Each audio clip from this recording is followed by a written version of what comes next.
اور کتب وقت شیخ المشائخ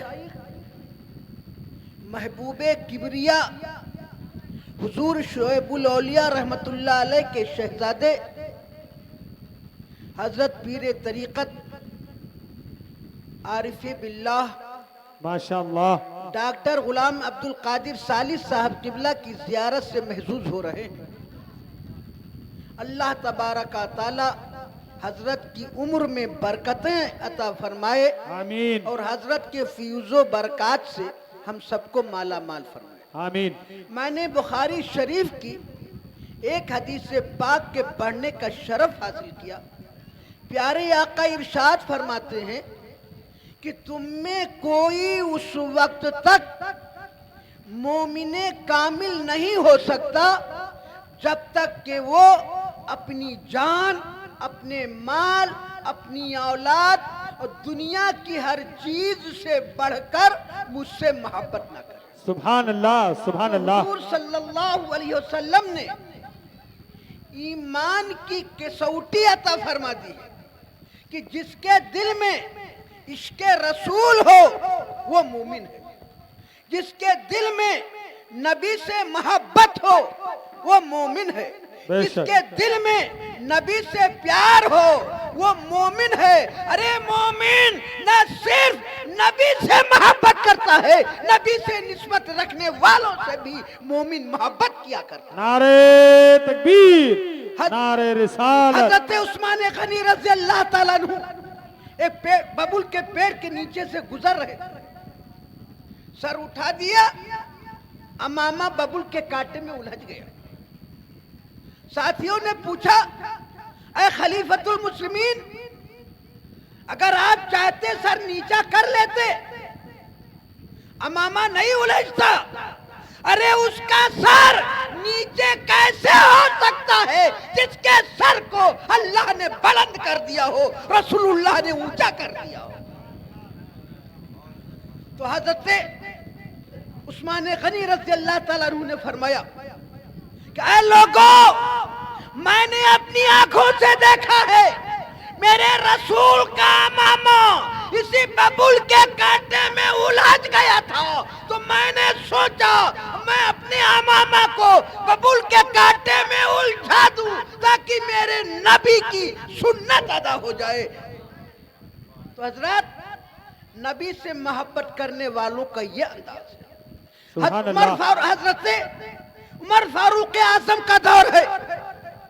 ایک جنگ میں حضرت قتادہ رضی اللہ تعالیٰ عنہ کو یہودیوں نے گرفتار کر لیا اور حضرت قتادہ کو یہودی بادشاہ کے سامنے پیش کیا گیا۔ یہودی بادشاہ نے کہا اے قتادہ، تم اپنا دین چھوڑ دو، اپنا مذہب چھوڑ دو، اپنے نبی کے باغی بن جاؤ، میرا دین قبول کر لو تو تمہاری جان بچ سکتی ہے، ورنہ سولی پہ لٹکا دیا جائے گا۔ تو حضرت قتادہ نے کہا اے بادشاہ سن لے، میں اپنا دین نہیں چھوڑ سکتا ہوں، اپنے نبی کا باغی نہیں ہو سکتا ہوں، اسلام سے منحرف نہیں ہو سکتا ہوں، جان دے سکتا ہوں۔ کہا کہ اے قتادہ سوچ لو، اگر تم مذہب اسلام چھوڑ دو تو اپنی حکومت کا چوتھائی حصہ کا تمہیں مالک بنا دوں۔ تو حضرت قتادہ نے کہا تھا اے بادشاہ سن لے، دنیا کا تیری حکومت کا چوتھائی حصہ کیا، تو اپنی پوری بادشاہت، اپنی پوری سلطنت، اپنی پوری حکومت، اپنا پورا راج تو مجھے دے دے، پھر بھی میں اپنے نبی کی شریعت چھوڑنا دور کی بات ہے، اپنے نبی کی ایک اذان نہیں چھوڑ سکتا۔ وہ صحابی رسول، وہ عاشق رسول، نبی کی محبت میں ایک اذان کے بدلے بادشاہت چھوڑنے کے لیے تیار ہو جایا کرتے تھے۔ تو اللہ نے ان کو یہ فیضان دیا، یہ مرتبہ دیا کہ حضرت قتادہ کا نام صرف مکہ میں نہیں، صرف مدینہ میں نہیں، صرف عرب میں نہیں، پوری دنیا اسلام میں ان کا نام چمکتا نظر آتا ہے۔ سبحان اللہ، سبحان اور اللہ۔ آخری بات بیان کر کے تقریر ختم کر دوں کہ پیارے آقا سے عشق رکھنے والوں کا کیا انجام تھا۔ حضرت خبیب رضی اللہ تعالیٰ عنہ صحابی رسول، جب یہ انہوں نے ہجرت کرنے کا ارادہ کیا، کفار مکہ نے انہیں گرفتار کر لیا اور کہا اے خبیب تم کو قتل کر دیا جائے گا، نہ تمہیں مدینہ جانے دیا جائے گا، نہ تمہارے محبوب نبی کے قدموں تک پہنچنے دیا جائے گا۔ حضرت خبیب نے کہا کہ تم میرے جسم پر، تم ہمارے ظاہری اعضاء پر حکومت تو کر سکتے ہو، میرے دل پر تمہاری حکومت نہیں ہے، رسول اللہ کی حکومت ہے۔ کہا میں تمہیں قتل کر دیا جائے گا، کہا قتل کر دو۔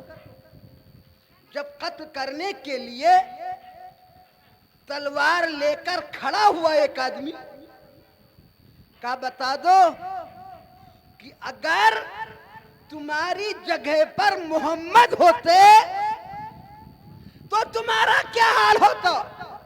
تو حضرت خبیب نے کہا تھا اے لوگوں سن لو، میں اپنی جان دے سکتا ہوں، گردن کٹا سکتا ہوں، بازو چھلنی کرا سکتا ہوں، جسم کے بوٹی بوٹی کروا سکتا ہوں، لیکن نبی کے تلوے میں کانٹا چبھنا گوارا نہیں کر سکتا۔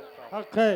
یہ رسول پاک کے چاہنے والے ہیں، یہ رسول پاک کے دیوانے ہیں کہ جو رسول کے قدموں میں کانٹا چبھنا گوارا نہ کر سکتے ہو تو رسول کی طرف ظالموں کی اٹھتی ہوئی غلط نگاہیں برداشت کب کر سکتے ہیں؟